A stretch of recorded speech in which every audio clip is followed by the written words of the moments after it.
बात हो रही है किशोर कुमार की। मना रहे हैं ग्रेट लेजेंड किशोर कुमार का जन्मदिन। एज ए सिंगर मैं बता चुका हूँ, उनका सफ़र आरंभ हुआ था, शुरुआत हुई थी 1948 की फिल्म जिद्दी से। और ये प्रोफेशनल करियर बहुत सारे पड़ावों को छूता हुआ, मुकामों से गुजरता हुआ, फिल्म वक्त की आवाज़ पे ख़त्म हुआ।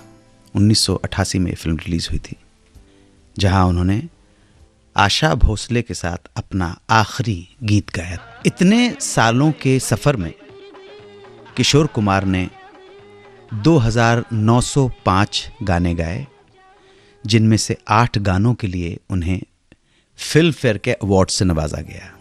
ये गाने थे, पहला गाना जब बता चुका हूँ, रूप तेरा मस्ताना। फिर उन्हें अवार्ड मिला बेस्ट सिंगर का, दिल ऐसा किसी ने मेरा, खाई के पान बनारस वाला, हजार राहें मुड़ के देखी, थोड़ी सी बेवफाई, पग घुंघरू बांध मीरा नाची रे, नमक हलाल, अगर तुम ना होते, टाइटल ट्रैक अगर तुम ना होते के लिए, और सागर फिल्म का। और 8वां मिला मंजिलें अपनी जगह फिल्म शराबी के लिए। अब मैं आपको ये बताऊंगा कि किशोर कुमार का पहला एक्टिंग असाइनमेंट कौन सा था, कैसे चली इनकी एक्टिंग की गाड़ी। बात तकरीबन वही है 1950 की। जिद्दी की शूटिंग चल रही थी, तब एक माली का रोल करने वाला एक्टर नहीं आया, तो दादा मुनि ने किशोर से कहा कि तुम ये माली वाला रोल तुम कर लो। किशोर कुमार घबरा गए, कहा दादा ये एक्टिंग वैक्टिंग मुझसे नहीं होगी, आप किसी और से करवा लीजिए। मगर दादा मुनि ने समझाया, प्रेशर दिया, किशोर मान गए और रोल कर लिया। उन्होंने दादा मुनि से सारी ट्रेनिंग ले ली कि कैसा काम करना है, कैसे कैमरा फेस करना है, कैसे डायलॉग बोलने हैं। और इंटेलिजेंट आदमी तो था किशोर कुमार, बचपन से ही दादा मुनि से जो सीखा फटाफट ग्रैब कर लिया। एक शॉट में कुछ टेक्निकल प्रॉब्लम हो गई। एक बार फिल्म के डायरेक्टर ने कहा कि इसका रीटेक लेना पड़ेगा। ये खबर सुनते ही किशोर कुमार को लगा कि इस सीन का रीटेक होने वाला है, तो वो वहां से भाग लिए। ये नटखट किशोर को है। सारे स्टूडियो में लोगों ने ढूंढा कि किशोर कुमार कहां गायब हो गए। बड़ी मुश्किल से 3 घंटे के बाद इन्हें ट्रेस किया गया। समझे आप, ये वो माली वाले का चक्कर ही है। और उस माली वाले सीन का रीटेक हुआ पहली बार में जी। वैसे सेट से किशोर कुमार के भागने के हजारों किस्से हैं।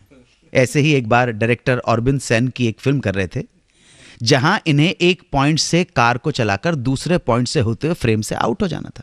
निकली गाड़ी, वहां से गई, आउट हो गए। डायरेक्टर ने कहा एक्शन, किशोर कुमार ने गाड़ी स्टार्ट की और फ्रेम से आउट हो गए। और ऐसे आउट हुए कि 3 घंटे के बाद फोन करके कहा, तुमने कट नहीं बोला, तो मैं गाड़ी चलाता चलाता पनवेल तक पहुंच गया।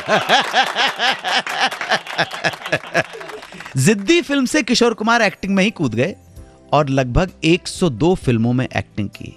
इनमें से भाई भाई, बाप रे बाप, भागम भाग, न्यू दिल्ली, आशा, चलती का नाम गाड़ी, हाफ टिकट, पड़ोसन, झुमरू वगैरह वगैरह बहुत इंपॉर्टेंट फिल्में हैं।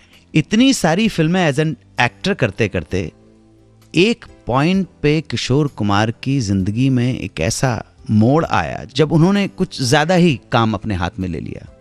जरूरत से ज्यादा फिल्में साइन कर ली और फिर जब उन फिल्मों को समय नहीं दे पाए, उनकी शूटिंग के लिए डिवोट नहीं कर पाए, डेट्स नहीं निकाल पाए, तो फिल्म के प्रोड्यूसर्स ने मिलकर उनके खिलाफ केस भी दायर कर दिया था और फिल्म इंडस्ट्री में उनकी एक्टिंग करने पर पाबंदी लगा दी गई थी। ऐसे हालत में किशोर की पत्नी रूमा देवी ने एक पत्र लिखकर किशोर को समझाया, उनके एक्टिंग पे पाबंदी है, उनके गाने पे पाबंदी नहीं है, तो क्यों ना वो एक्टिंग भूलकर एक सिंगर के रूप में अपनी एक नई पारी शुरू कर दें। और इसी के बाद किशोर की जिंदगी में आई आराधना की सफलता के बाद सिंगिंग के काम मिलने शुरू हो गए और किशोर कुमार ने बहुत सी फिल्मों में एक से बढ़कर एक गीत गाए और किशोर कुमार की नई पारी का आगाज बेहतरीन हुआ। कटी पतंग, प्रेम पुजारी, सच्चा झूठा, सफर, Amar, Prem, Andaz, Gambler, Hare Rama, Hare Krishna, Don, Sagar and so. आज हम सेलिब्रेट कर रहे हैं महान कलाकार किशोर कुमार का जन्मदिन। वापस आकर बताऊंगा किशोर कुमार के जीवन की कुछ कही अनकही कहानी। 92.7 बिग FM पर आप सुन रहे हैं सुहाना सफर विद अनु कपूर।